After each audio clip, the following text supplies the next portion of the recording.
The gentle rays of the sun dispel my sleepiness. Though my eyes remain closed, I could feel the serenity of my surroundings seep into every pore. There's a light chill in the air, just enough to help stir me awake.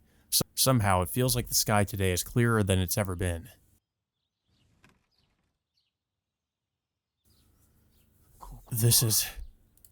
I'm lying in bed and my glasses are on the nightstand. My surroundings aren't bitterly cold, and I can't feel any rubble jabbing me in the back either. When I open my eyes, I realize I'm in one of the rooms of the Tono mansion. Acting on autopilot, I put on my glasses and let my gaze wander. I take a deep breath and savor the fresh air. The hands of the clock make a ticking sound. I can hear little birds chirping outside. The sunlight streaming through the window is so pure that I can almost hear it calling me outside. Oh, right, I've returned to my normal life. My thoughts are still foggy and my joints still ache, but I've somehow managed to return to normalcy. I'm thankful that even after bearing witness to that freakish event and the gruesome hell that went along with it, I can happily enjoy a morning like this. There is no greater reward for an insignificant person such as myself. Good morning, Shiki-sama. I reflexively snap bolt upright. Looking over, I see Hisui standing at attention in front of the door. Hisui! My sincerest apologies. It seems you were entirely unaware of my presence, so I decided to call out to you, but... no. Well, I'm sorry as well. She startled me. My heart is still pounding. Huh? But it isn't 7 o'clock yet. Yes, it is a little earlier than you'd normally wake up, Shiki-sama. I guess so. What brings you all the way here then, Hisui? I came to wake you up.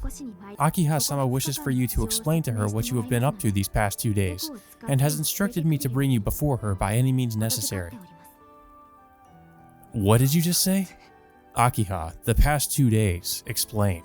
Those 3 cryptic words fly around inside my brain. Resisting the temptation to abandon the strain of thought, I take 10 seconds to piece things together. No matter how much I rack my brain, I can't explain what I was up to in these past 2 days.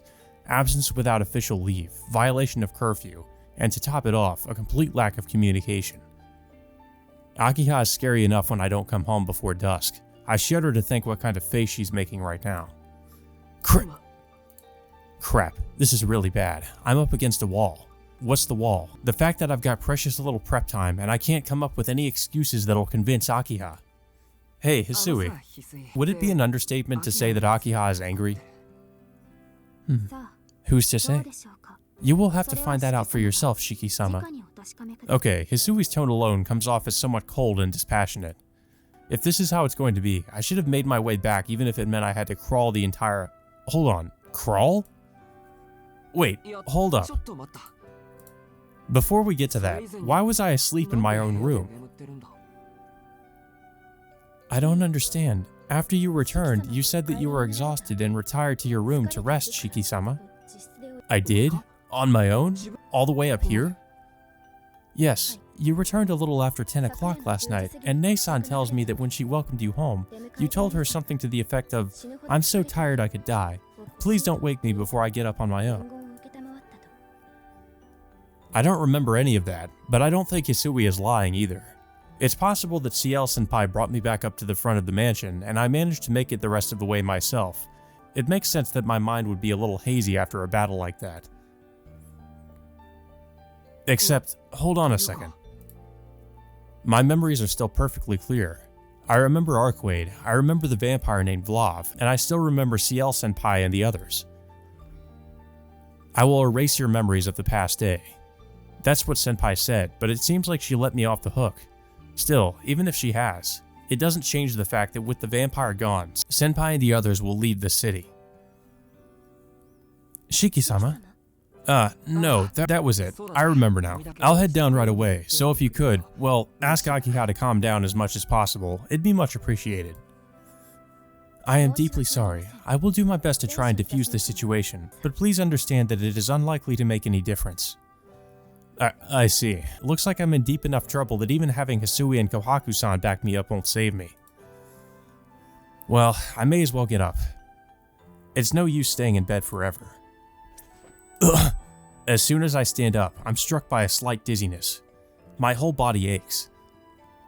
I guess that's thanks to all the various wounds I got yesterday. I'm covered in bruises and lacerations, and my muscles are sore from being pushed past their limits. Every time I move, my skin tenses up and I feel slow burning pain permeate my flesh. So that's how it is. If you were to ask me what I'm most surprised about, it'd be the fact that I'm still alive. After doing all those crazy things, of course it feels unnatural to wake up to a morning like this one. Shiki-sama? Sorry, I just got a little lightheaded from standing up. I'm gonna go get changed, so please go ahead without me. Don't worry, I won't stand Akihara. Understood. I will be waiting for you. Hisui bows deeply and leaves the room. Today is Sunday, so there's no school. I take off the school uniform that I've been wearing since last night and change into some casual clothes. Alright, I'm really not looking forward to this, but it's time for me to reap what I've sown. I steel myself for the worst, and head off for my audience with Lady Akiha. Lady Akiha. Queen Akiha. She is to be praised, revered, respected, never to be defied. I go down to the ground floor, cross the sun-drenched lobby, and arrive at the east hallway. I've been told that on the other side of this door lies a demon, impatiently waiting for her pitiful older brother to make his excuses. No, I don't have any right to be standing here whining. Regardless of the circumstances, I was absent from school and didn't come home. It's no wonder Akiha demands an explanation. In this situation, I should apologize sincerely, try to fool her, or tell her the truth. Well, I don't think telling her the truth is really going to work out, but, I don't know, maybe apologize sincerely is the best thing we can try to do. I don't think we're going to have much luck trying to fool her. Yeah, I think that's the best way to do it. I can't mention Arquator Vlav. It's not like she would understand, and I don't want her to get involved. Though I absolutely cannot tell her the truth, I can at least apologize sincerely for my failings. Alright, here we go. Taking a deep breath, I opened the door to the living room.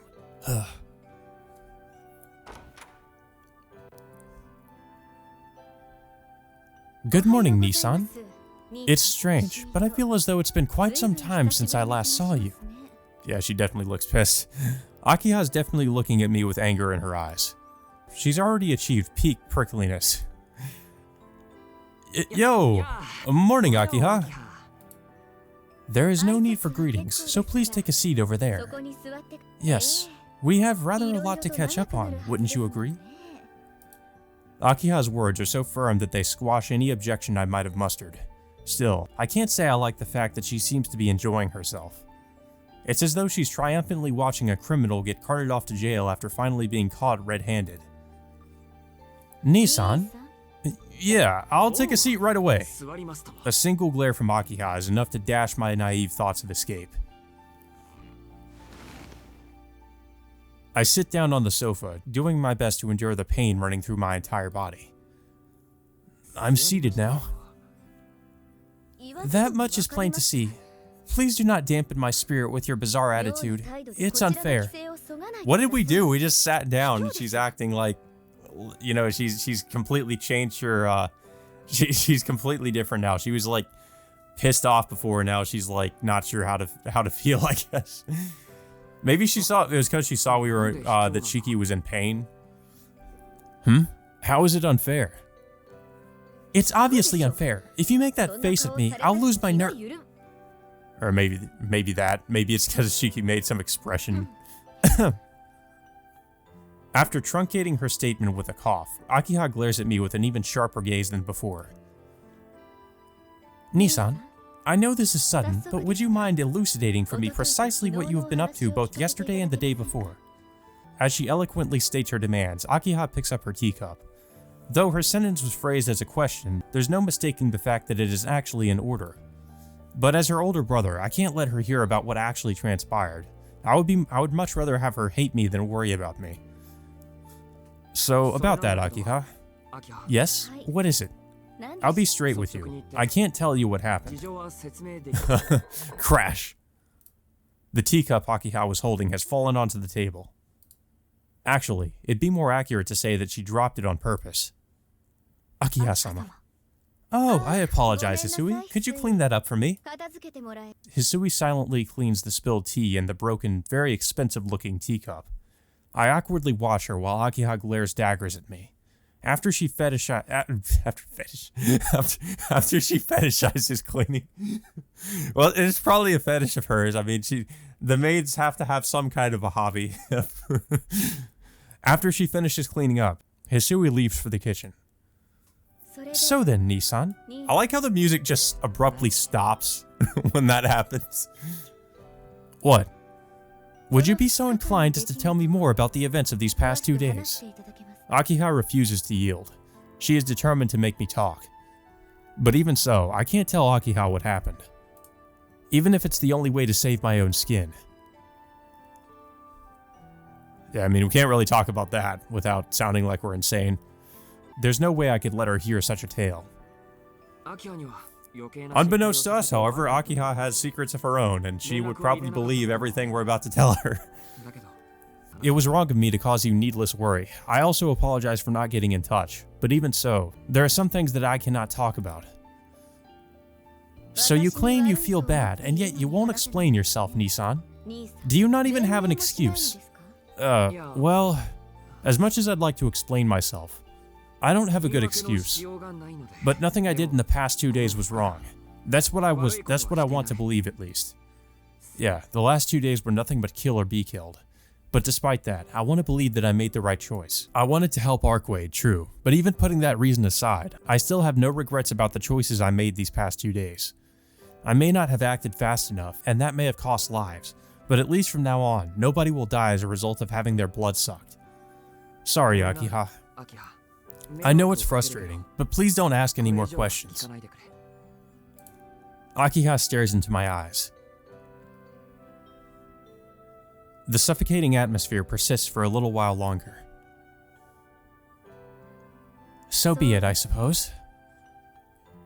Come to think of it, you do have your own set of circumstances, and it is not my place to meddle deeply with your affairs.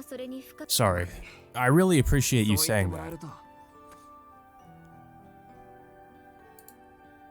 I understand. I will refrain from pursuing this matter any further. After all, I'm partially to blame for the fact that you did not contact us. I don't see how any of this is your fault. I was the one who took away your cell phone.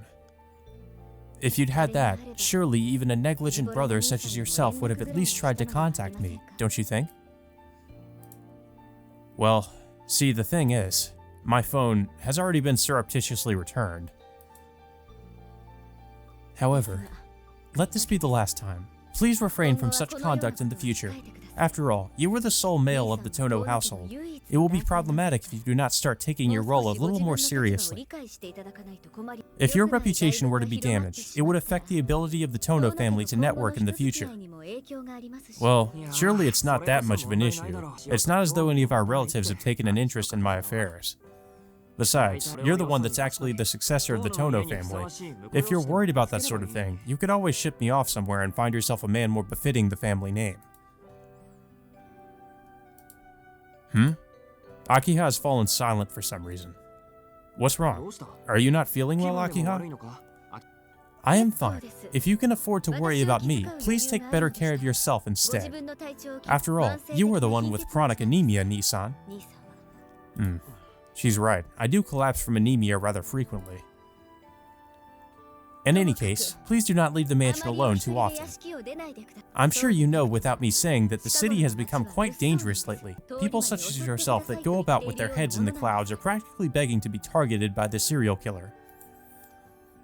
If that's what you're worried about, then it's okay. Those kinds of incidents will never happen again. The city had been turned upside down by those serial killings. Everyone was terrified of the killer the news had dubbed the modern-day vampire, who had evaded detection even as they stalked the city streets at night. But that's all in the past now. Huh? I mean that there's no more vampire. The killer has already been caught. Oh, is that so? That is good news indeed, but Nissan, you sure seem to know a lot about this. Yeah, I just happened to be at the scene of the arrest is all. I laugh at the ridiculousness of my own statement. I suppose it really was all just a series of coincidences. I only spent 2 days with Arkwade.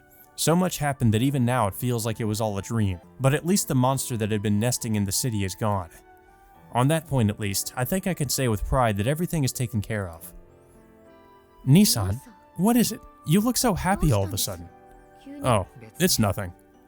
It's just, I finally realized that it's all over.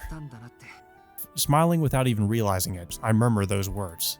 It seems that this explanation was enough for Akiha. I thank her and stand up. Well, now that that's all off my chest, I'm starving. Is it alright if I go and get some breakfast? You don't need to ask me for permission. I don't have any interest in micromanaging your breakfast, so please enjoy it at your leisure. If you're looking for Kohaku, she's probably in the kitchen getting things ready. Thank you. I'll go help myself then. I start walking toward the doorway, but... As soon as I stand up, my dizziness returns. Crap, my entire body feels even heavier and more feverish than it did before. Please wait, Nissan. You've looked a little off color all morning, but now it's quite apparent that something is wrong. You are in particularly bad shape today, are you not? Yeah, I actually do have a bit of a fever. I want to tell her that it's no big deal, but there's no use trying to put on a brave face. She'd only end up fussing over me even more. There is no need for you to apologize. It's not your fault that you are not feeling well.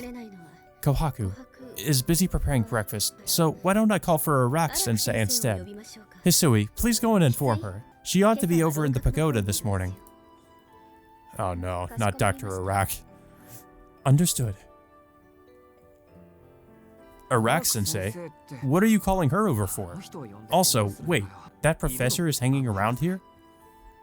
Nissan, I beseech you not to address her as professor or anything that resembles it. It'll go straight to her head, and it'll take her quite some time to come back down to earth. Arak-sensei spent the night here. She hasn't left yet, so I may as well have her examine you, Nissan.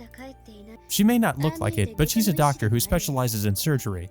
You'll run into her fairly often now that you're living here, so please take this opportunity to get to know her better. Surgery? I can't really claim that I'm not injured. Beneath my clothes, I'm a mess of scrapes and bruises. The issue is that if I have my checkup done here, Akiha will find out just how beaten up I am. I'll go to her instead. You said she's in the pagoda, right? Though I don't really remember us having one of those. There's no need. The pagoda is quite far after all. She'll be here shortly, and all I'm going to have her do is take your temperature and check your pulse. Well, I guess if that's all, but knowing her, that won't be all. If you need anything prescribed for your fever, she'll... No. On second thought, it might be better to have Kohaku take care of any medication. That's not very reassuring. Nissan, is something the matter? You seem restless. Could it be that even at your age, you're afraid of the doctor? No, I'm used to doctors. That's not the problem here. Then could it be that you're not comfortable around Arak-sensei? I wouldn't say I'm uncomfortable around her. It's more like she's the type of person I just can't keep up with. But again, that's not the problem here. Then what is? If something's bothering you, then why not come out and say it? Oh really, she wants me to come out and say it, does she? Well then, if she insists. Is it fine for me to strip here? I take off all my clothes whenever I get a checkup. What? When you say all of them, you mean all of them? No, I think doing that would just make me a pervert. It seems that I wasn't clear enough. No, I don't mean strip buck naked. I usually just take my top off. Of course. So, you only strip down to the waist then? It's so obvious, dude, like, that she's just like, you know, she feels some type of way about she. She grimaces, as if she had something else she wanted to say.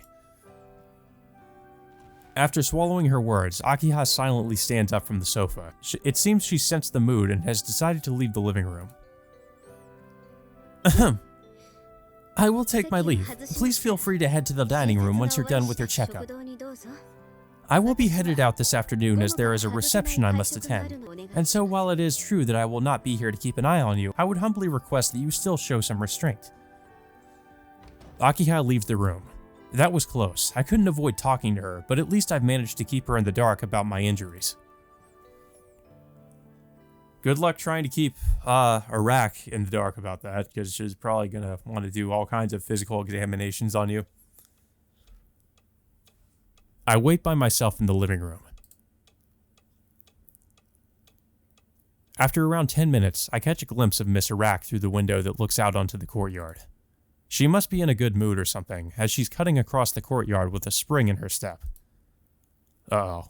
I don't like this. I don't like where this is going at all. If she's crossing the courtyard, then does that mean the pagoda is located away from the mansion? Hi! Good morning! Oh, God. So you want me to play with your body first thing in the morning? Shiki-chan, so lewd! What do we have to do to get her to shut up? I wonder, am I nothing but a plaything to you? Overcome as you are by a fugue of pubescent desires bubbling away like stew on the stove? Instead of going around to the door, Mr. Rat comes straight into the living room via the terrace. I'm terribly sorry. I don't feel particularly unwell, and my dizziness has already cleared up, so can I ask you to leave? Ah, Shiki-chan, you're so stubborn. Don't play so hard to get now.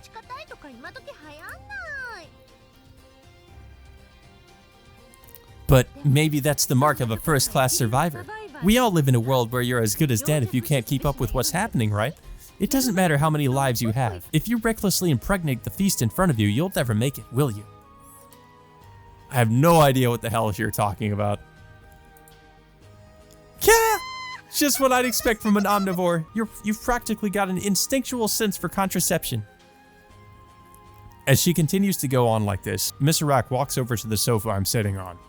Yeah, even without the machine translation, like even when it's properly translated, I have no idea what the fuck she's going on about. It's a flashy strut, as though she's headed down the catwalk. Her chest and hips are swaying far more than is necessary, and yet I can't make out the sound of her footsteps at all. She has the soft and stealthy footwork of a ninja. I don't know her that well yet, so I can't say for sure, but it seems like she's in particularly high spirits this morning. Or rather, I sure hope she isn't like this every morning. I think this is just how she is. Okay, show me where it hurts. Hurry up and whip it out for me. I'm going to get a little touchy, okay? She just seems like she stepped right out of like a hentai, you know, like an eroge. Well, I mean, technically this is an eroge, but not, you know, like something that's actually just straight up just hentai. It's like she's a character from that. You're only taking off your shirt? You just want me to take your pulse and check your heartbeat? Ah, that won't do at all. Don't you know it's wrong to lie? I can tell you're black and blue all over, Shiki-chan. Your knees, your ankles, your elbows, around your hips. You've got to let me take care of them. If you leave them be, they aren't going to heal by tomorrow, you know. I involuntarily straighten up and find myself reevaluating my opinion of her. Well, she's a lot smarter than she lets on.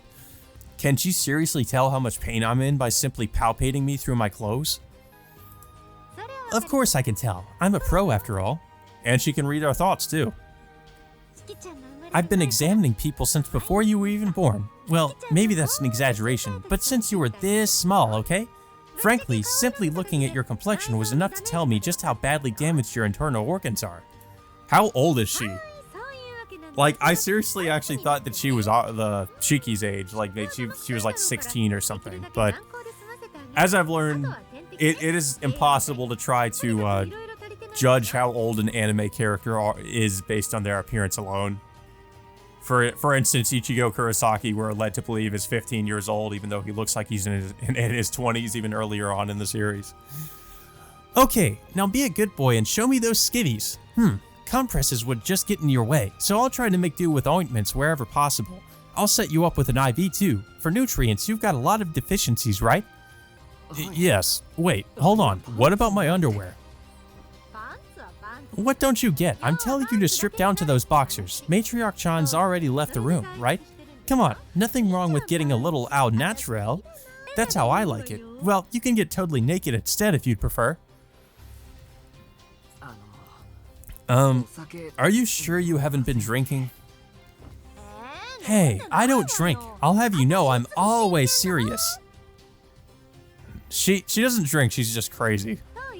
Though, I gotta admit, I'm actually high right now, super high. My brain has been cranking out beta endorphins since last night. I guess you could say there's been a turnaround in my private life. I've had nothing but routine work recently. Life really needs to be exciting, don't you think? You've been a great help on that front, Shiki-chan. I don't see how, considering Shiki hasn't really been around the house or anywhere near her, so I don't know how he's had any effect on her life. So, I'll give you a super special checkup today. What? When did I get addressed? Professor Arak must really be an expert at this. She's already relieved me of my shirt. She must be a ninja too, because I mean, when did that even happen? She took off Shiki's shirt without him noticing. I'm kind of afraid she's going to take off his pants and everything else without him noticing too. And then she's going to start doing other things. Resistance is futile. No, if I resist, she won't be able to continue with the examination. Examination in heavy quotations there. Doing my best to prevent her from stripping me down completely, I somehow managed to escape from Professor Arak's evil clutches. I'm imagining Shiki just running away from her and her like chasing him down like all around the mansion. Like she's just trying to like rip off his clothes and he's like trying to run away. she like trips him and takes off his pants and he's like running around in his boxers just trying to like preserve his dignity. Her examination lasts around 10 minutes. I'm surprised it was so short. I'd imagined it would last a lot longer than that. She applied some ointment to the areas that were particularly inflamed and bandaged up my ankles and wrists just to be on the safe side. Even that light treatment is enough to make my body feel so much better. I guess she's actually an excellent doctor, so long as she keeps her mouth shut, that is. Yeah, I can believe that.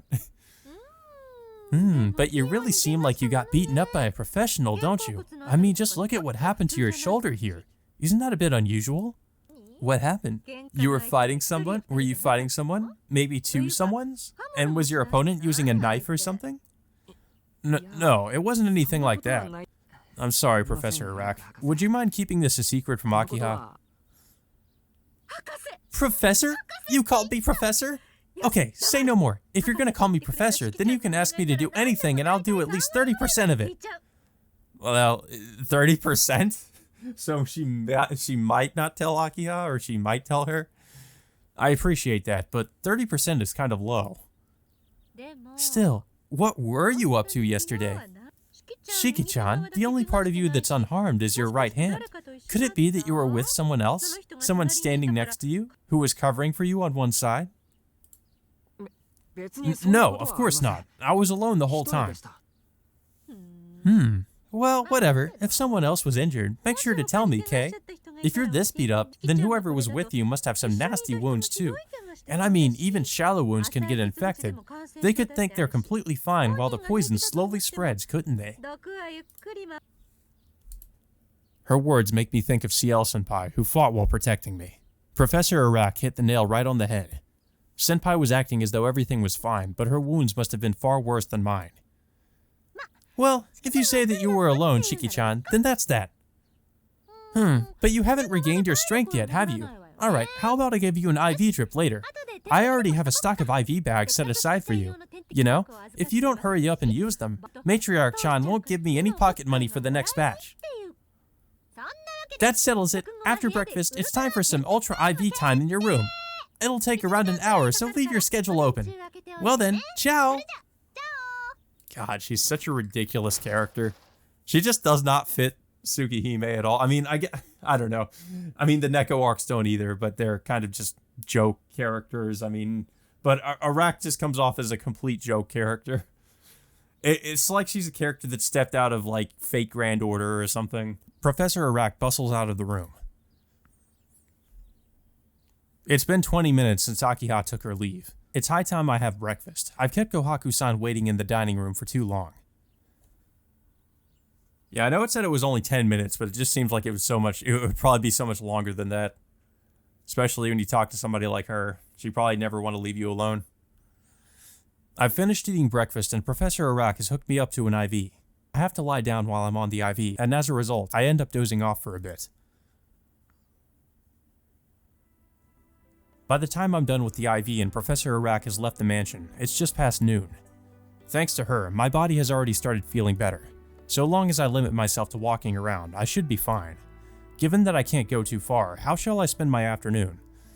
Take a walk around the gardens, I'll wander the halls of the mansion, maybe I'll go visit Senpai at her apartment. I mean, are we even able to go do that? Apparently I guess that's what we should do, considering that we're, in the Ciel route, and we were concerned about her earlier, so I guess that makes sense. I may as well give it a shot. It's not like I've got anything to lose, right? Noelle-sensei had mentioned that they'd leave the city as soon as the vampires were dealt with, but it hasn't even been a full day since then. There's a lot of work that goes into moving out, so I figured there's a good chance Senpai is still at her apartment. How are we gonna sneak out of the mansion with nobody noticing, though? I let Hisui know that I'm headed out for a bit, and she dutifully accompanies me to the front door to see me off. Well, I guess we're not gonna sneak out, we're just gonna go out and let them know that we're leaving. Shiki-sama, at what time do you expect to return? I won't be gone long. I'm just going to say thanks to someone I know. Understood. Well then, please have a safe trip.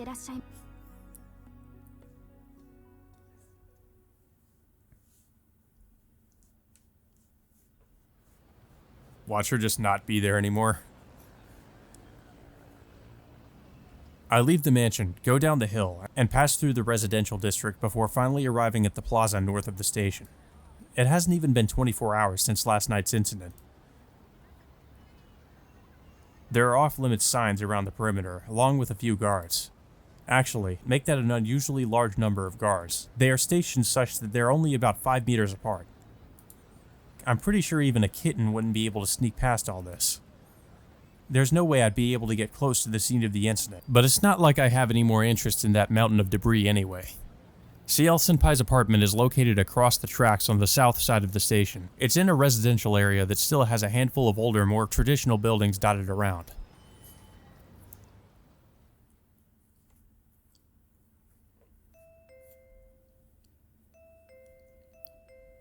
I ring the doorbell, but there's no answer.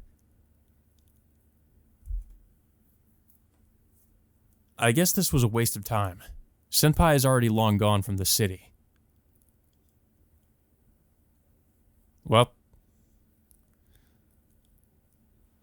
that was, yeah, I guess it really was. Nothing happened. I don't really feel like going straight home, so I head back to the plaza north of the station to kill some time. I didn't have the courage to ask her neighbors if they knew anything about her moving out. I was afraid that if I did, the thin strand of hope I've been holding on to would be severed. Watching the crowds go by out of the corner of my eye reminds me of the time I first met Arcwade. If I hadn't crossed paths with her, it's possible I'd have never found out who Senpai really is.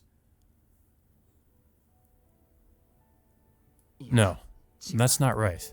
If I hadn't met Arcwade, I'd have never found out what kind of person Senpai really is. Would I rather that she disappeared the following day as just another upperclassman? Or would I rather that she disappeared as an upperclassman with a special place in my heart? In terms of which would hurt less, then of course the first is the better option.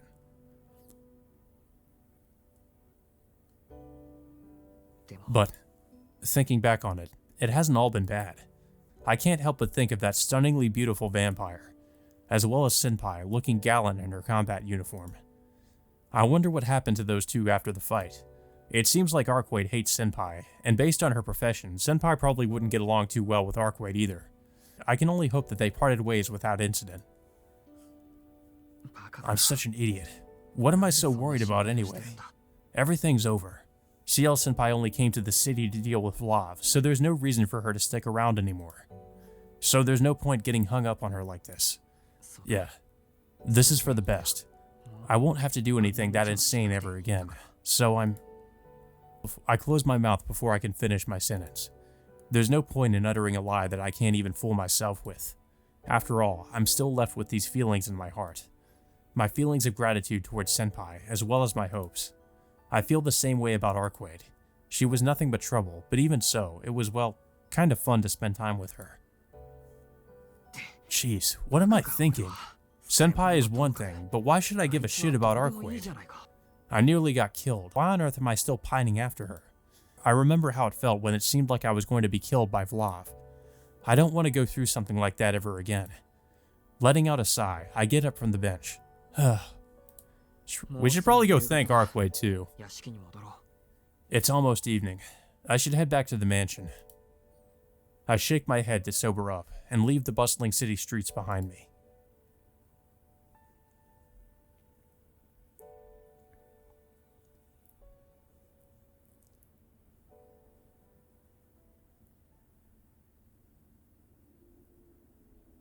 But is the vampire really gone?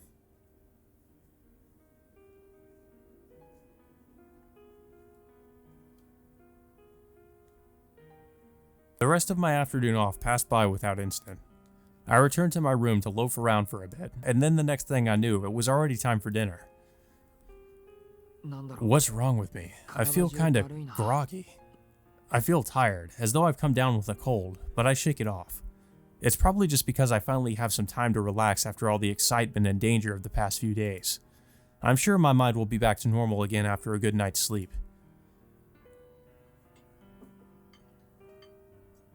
I'm in the dining room with Akiha, along with Kohaku-san, who is standing behind her, and Hisui, who is standing at attention behind me. The dinner Kohaku-san has prepared for us consists of traditional Japanese food. The main course is shiitake packed with meat, and they're some of the biggest shiitake I've ever seen. I'm sure they weren't cheap either. Despite there being meat on the menu, it's still a fairly healthy dinner, all things considered. Akiha spears one of the supple mushrooms with her fork, and carries it to her mouth with a bored expression on her face. She isn't really showing any appreciation for the food at all. She had returned to the mansion maybe an hour or so prior. Apparently, some unforeseen problem had cropped up, and she'd had to go run it to ground. Hisui, just checking, but is there some sort of rule that says we're not allowed to speak to each other during dinner? I ask Hisui in a whisper, trying not to be heard by Akiha. No, all members of the family are free to talk amongst themselves. So, does that mean Akiha's silence is simply because she's in a bad mood? My deepest apologies. It is difficult for me to say for sure. This is purely speculation, but perhaps it is the case that Akiha-sama is simply fatigued. I see. I guess you're right. She's always a little sullen, but this right here is a new level of ill temper. Dealing with that crisis must have taken a lot out of her.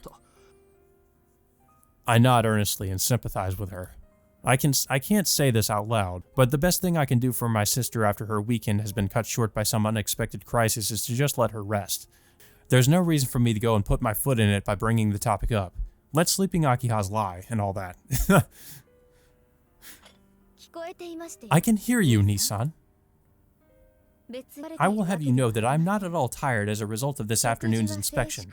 In this house, we simply consider silence to be golden during a meal. Akiha glares at me. It's only natural she'd notice me talking to Hisui, but the fact that she could even make out what we were saying is disconcerting. Her hearing must be insanely sharp.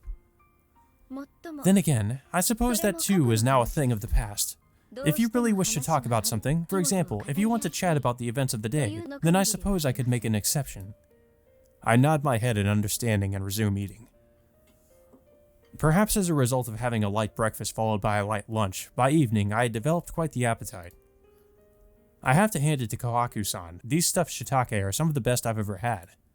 When I give my compliments to the chef, she replies, "Thank you very much. However, this victory was expected.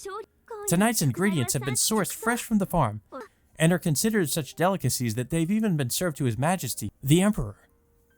I see. I didn't realize they were such special shiitake.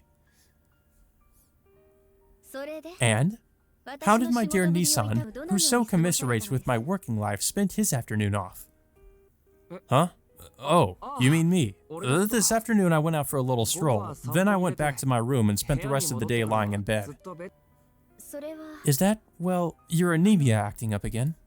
No, I was just lost in thought, and the day slipped away from me. I don't feel unwell, really. So in other words, you wasted your time doing nothing, didn't you? Please do not boast about your idleness so openly.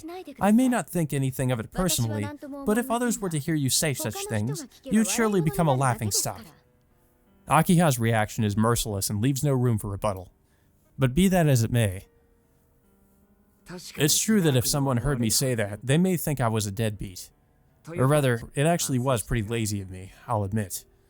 But what do you mean when you say that you don't personally think anything of it? Could it be that her strict attitude is just for show, and she's actually benevolent when it comes to her immediate family? Why don't I think anything of it? Isn't it obvious? It's because I expect absolutely nothing from you in the first place. Oof. I've been under no illusions about what kind of person you are from the very beginning, Nissan. I see. What an enlightened perspective. You can't be disappointed if you never get your hopes up. I guess this is how it feels to be at a loss for words. Akiha is just acting extra soon, isn't she? I guess she gave us some dare earlier, so she has to compensate by acting very soon. Man, that was a great meal.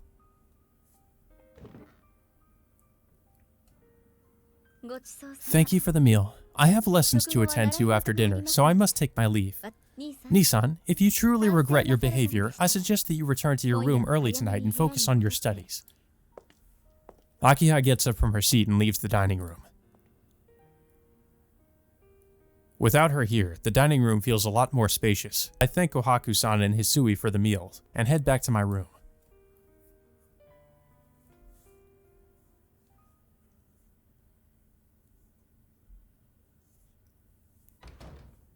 I guess this is the day where nothing really happens, isn't it? The rest of the evening passes by uneventfully. I took a bath, did some light studying, and now I'm lying in bed.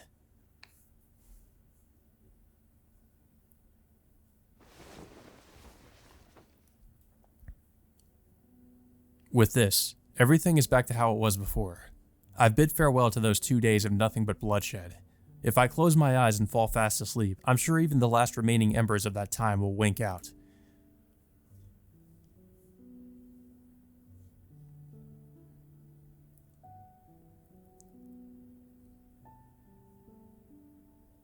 And yet, an image is forming in my mind. Even though I've closed my eyes and even switched off my consciousness, I can still recall it vividly. The way she looked, deep in the heart of that raging cold, scattering sparks left and right as she crossed swords with the vampire. There must have been other memorable moments, but for some reason, this scene in particular stands out. It's like a snapshot seared into my memories. Just thinking back on that image is enough to make me tear up. I feel like I bore witness to a plaintive prayer, some tearful oath, and it breaks my heart.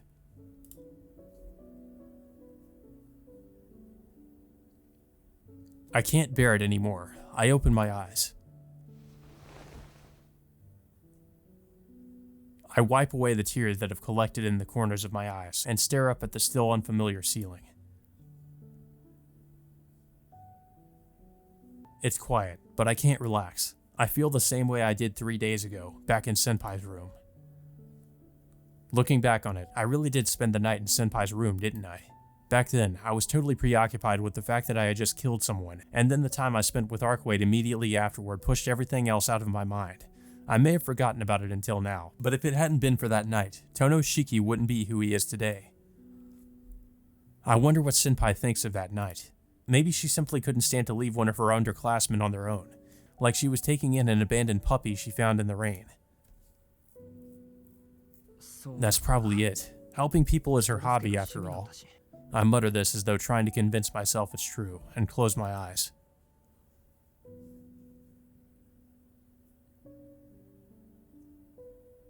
In order to keep my memories at bay, and to dilute down the impression she left on me, I'll consign myself to nothingness and let the hours slip away. If I do that, all the events that have transpired will surely become nothing more than fragments of the past.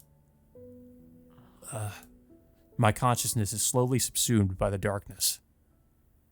And just like that, the day that went by so peacefully comes to an end. Lying there in bed, wondering if I'm simply trying to fool myself, I sink into an uncertain slumber.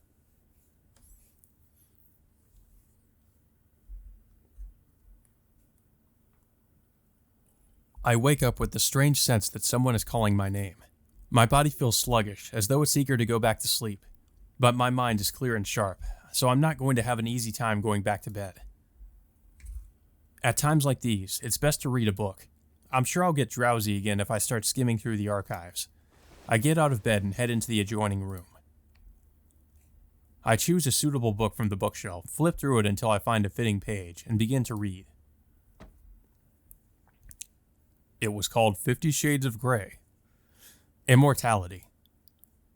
If such a thing was real, it would be one way to define eternity. However, in practical terms, there exist no creatures that have attained that status. Even vampires, who do not age and can come back to life after being killed, are no exception. Why does he have a book like this? Why is there a book like this in his room? They are defective, unable to sustain their bodies without the blood of others. Furthermore, they lack versatility in that they can only supplement themselves with blood from the same species as themselves, with few exceptions. This means humans. Despite being lauded as transcendental beings, they have not evolved so much as they have devolved. They are no different to humans in that they are unable to survive without relying on others. If there is a species that has approached perpetuity, it is one that has existed since time immemorial. One that uses its own body as a source of food, as well as a source of energy for reproduction. The concept of a lifespan doesn't even apply to them. They recycle their own aging cells as a source of nutrition, and use that food to produce new cells. Colonial organisms, jellyfish are one such example. However, they're perpetual organisms precisely because they lack the extraneous faculty known as reason. To forsake reason is no different than to conclude that death itself represents eternity. It is impossible to exist forever while simultaneously maintaining your form as a human, at least via the method known as immortality. The relentless march of time causes bodies to crumble and mental faculties to diminish. Immortality or eternity? I have no lingering attachments to the hackneyed notion of immortality. It is impossible to become eternal while clinging to the idea of the individual. In summation, I will not pursue this petty immortality that seeks to prolong the life of an individual human. Instead, I choose the infinity of eternal existence. What the hell kind of book was that? That's certainly an approach that no ancestor has tried before, but if humanity were to be wiped out, wouldn't your eternity disappear? Your method requires a human fetus. It's no different to the longevity of dead apostles in that it is reliant on external factors. That's fine. Humans cannot function properly without the company of other humans. If humanity were to be exterminated, what point would there be in me continuing to live on alone? My immortality would cease at the moment of their destruction. Immortality with an end known from the very beginning. That's why I can't stand you dead apostles who started off as mages. You prioritize your ideals over your own existence. However, what you have proposed is a far cry from eternity, serpent. Oh, so this is... Oh, okay. So I know who's talking now. I just don't know who he's talking to. No, it is eternity. I care not if I perish along with everyone else when the time of reckoning arrives. If there is nobody left to observe, then it would mean everything has achieved permanence. The eternity that I embody is temporary. It exists only until that moment comes. I am unable to reduce everything to nothing. That is why, until that time comes, I will continue to live on in this manner. And besides, I now have something else I can look forward to. Is that why you went out of your way to contact me? You did well to find this sea. I never could have imagined that my treasured undying workshop would still function after all this time. You should be proud. It means that your wizardry has been able to withstand 800 years of technological progress. Here, we will be able to focus on the experiment without interruption. No one, not even the consciousness of the planet, will be able to find this wandering sea. Is that right? Until the advent of the new year, yes. Very well, as you are my brethren, and seeing as how you have but 1 year left to live, I'll accept your request. I admit that I am also a little curious about what you've been up to in the North Sea. I would gladly lend an ear to any precious anecdotes you have to share. I'm afraid that will have to wait until after the main event. It isn't particularly interesting anyway. Very well, I shall teach you an arcanum that'll let you spill the principle you hold within onto reality, even if only slightly. There is someone I wish for you to capture with this rite from the Age of Gods. I have no idea who he was talking to there. Also, I don't know what is going on at all. What is going on? Like, whose perspective is this now? Countless chains ensnare the vampire's limbs. The restraints fill the air, like ivy spreading across a wall. There is no escaping them, even for someone as fast as lightning. Awaking from his coffin, the serpent finds himself trapped, unable to even mount a counterattack, much less escape. Like a fish caught in a net or an insect tangled in a spiderweb, his fate is sealed. He will die a miserable death, captured and preyed upon. This has to be Arkway doing this. With a merciless blow, the vampire's heart is ripped out. Even vampires, with the regenerative abilities afforded by their undying bodies, cannot endure having that blood-pumping organ torn out. The circulation of blood is the only commonality between vampires and animals. When that circulation is disrupted, their abilities are greatly diminished. Even having their hearts crushed is preferable to having them ripped out.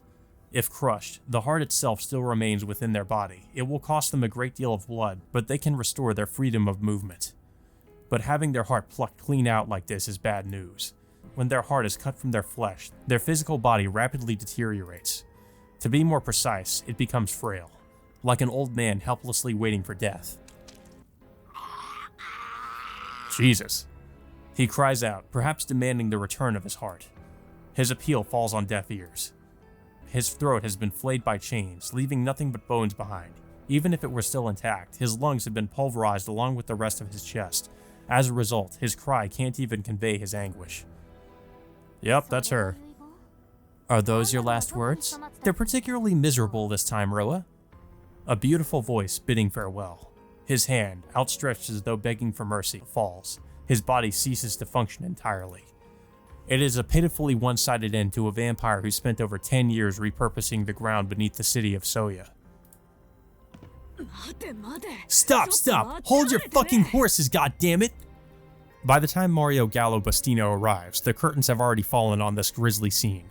In this hidden chamber, where not even the moonlight reaches, lies the stone coffin of a vampire, along with the pile of dead flesh that was once their body. So wait a minute. Did she just kill Roa? Who's supposed to be like the main antagonist? Like he's supposed to be, you know, like the bad guy throughout the second half of the story? What?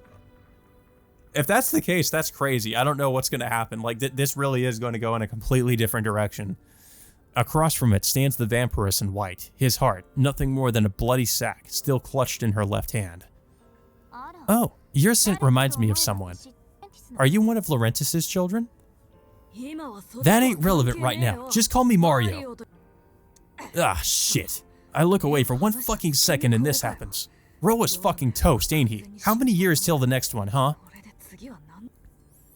Who knows? I have no idea what his plans are. If he keeps following the same pattern, probably another 17 years or so. That's the other thing too, like his existence wasn't killed. Shiki killed his existence, so like if his existence isn't killed, he can keep coming back. So Roa would still present a problem. 17 years? 17 fucking years? Mario glares at the corpse with a seemingly regretful look. His expression is more than simply anguished. It's closer to hatred. Yeah, he'll just reincarnate into somebody else. I ain't got that kind of fucking time. Why'd you do this? Why are you so goddamn gung-ho about this, you bitch? What happened to your usual apathy? The old man told me you methodically crushed dead apostles, working your way up their ranks, so what gives? The usual me? The usual me, you say? I see. Yeah, normally I probably would have taken a little longer, but this time around I didn't want to waste even a single second. Roa isn't worth my time. You did this on a whim? Fuck off. Do you eat something that disagrees with you? Or are you that close to breaking down? What kind of precision machine starts acting up because it fucking feels like it? Mario is already foul-mouthed by nature, but he's actually lost his cool here. If he'd been calmly observing things the way he usually does, he'd have noticed by now that Arcuate has changed. So that's what happened, huh? The executors were too fucking efficient. If you had to go bust up one of the 27 ancestors, this would have never fucking happened, would it? Yes, if I'd have fought Vlav alone, I'd probably be asleep right now. He may have been a Youngblood, but as an ancestor, he's still made for a strong foe. Oh, that's right. Arcuate didn't participate in the fight with Vlav, so she wasn't weakened. So yeah, she's right, she didn't have to sleep, so she just went right after Roa. Huh? You're being weirdly honest. A strong foe, huh? Never in my wildest dreams would I have imagined those words coming out of your mouth. What I'm surprised by is that she was powerful enough to just catch Roa, I guess, off guard and just kill him pretty effortlessly, like she already had the upper hand. Really? He must have been weak, but he was still a troublesome enemy. Doesn't it make sense to refer to him as a strong foe? Like I said, you've never considered anyone to be a troublesome enemy before. Mario angrily clicks his tongue. Despite being on the receiving end of his murderous gaze, the vampiress utters an appreciative "I see." Well, whatever. No point wasting time crying over spilled milk. I don't have that long left to live. Gotta just keep looking to the future. This generation's Roa has already bit the dust down here, and he's not going to be back for at least another decade. Everyone can go pat themselves on the back for resolving the incident in this city. Now that Roa's gone, all the dead will keel over. All we got left to do is the simple task of dealing with all the unidentified corpses that are going to start cropping up all over the place. So I guess Mario, like, he doesn't have long to live for some reason? They never really go in, I mean, they haven't gone into that yet. Aren't you going to round up your executors and get out of here? Maybe he's a homunculus, like Eliasfeel or something. Oh, I'd love nothing more than to get out of here. Unfortunately, we already got our hands dirty, so now we gotta see it through. Still, Princess, you sure you're okay with this? Oh my god. Oh? Okay with what? I'm talking about the capacity he stole from you. It's about at its limit, right? If you want to restrain your vampiric urges, you've got to kill Roa in the true sense of the word. You're not going to get back what he took from you by just killing those throwaway bodies of his. That was your last chance, wasn't it? Why'd you go off him without even stopping to ask questions? If you left him alive for a bit, you could at least have recovered some of what he stole from you by sucking his blood. Mario's voice isn't tinged with his usual spite. He really is worried about the woman's body. That's why he brought up the last resort. Make the immaculate vampiress suck blood. He knows how impossible such a thing is.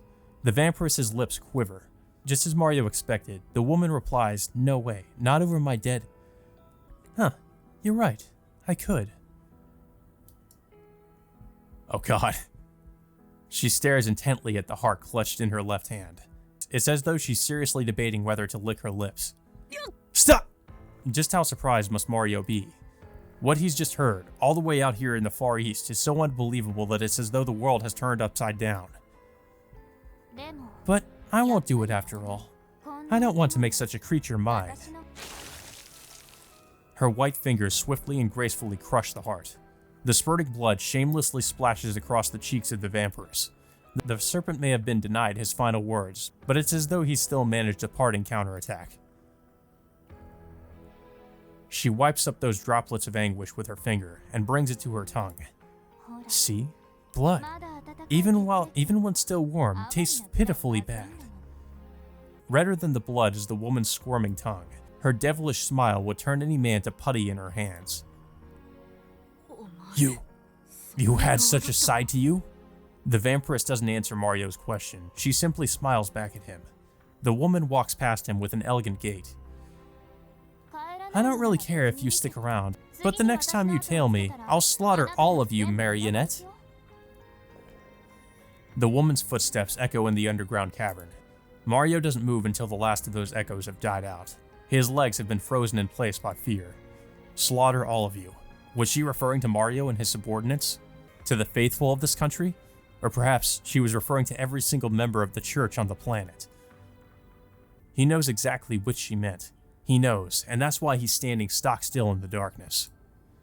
You've got to be fucking kidding me. This isn't about Roa anymore. What the hell's gotten into her? His murmur was incredibly weak. A change has come over Arkwade Brunstad, and it's as though he's stubbornly refusing to acknowledge what it entails. Oh boy. Arquay's gone yandere mode. She's about to kill everybody.